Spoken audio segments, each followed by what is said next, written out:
Au fond de ce bureau, une carte du monde, et ça n'est pas innocent. Nous sommes chez Bessy, qui représente des milliers d'entreprises bruxelloises. La plupart sont des entreprises de services, mais aussi de commerce.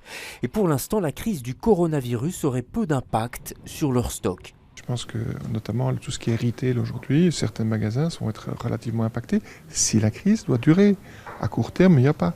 Le gros problème en termes de communication, tant pour nous d'ailleurs que pour les autorités, c'est que de dire qu'il pourrait y avoir un manque de quelque chose ferait en sorte qu'on aurait rapidement raison puisque les gens surstockeraient. Comme c'est d'ailleurs déjà le cas avec les masques de protection. Pour Bessy, le souci principal, ce sont les entreprises étrangères qui veulent en savoir un peu plus sur la situation sanitaire de la Belgique.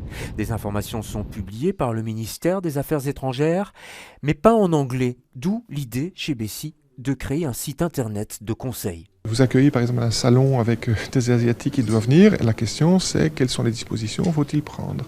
Je suis par exemple hôtelier, comment est-ce que je dois faire en sorte que mon personnel puisse être en sécurité. On est vraiment dans le fonctionnel. Pas de réel impact économique donc pour l'instant à Bruxelles, mais il y a des exceptions comme chez Brussels Airlines.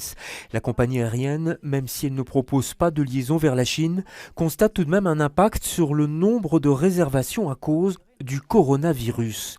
Sa société mère, le groupe allemand Lufthansa, dont 13 avions sont cloués au sol, compte pour sa part réaliser des économies au niveau de son administration, permettre à ses employés de prendre des congés sans solde et geler tous les recrutements.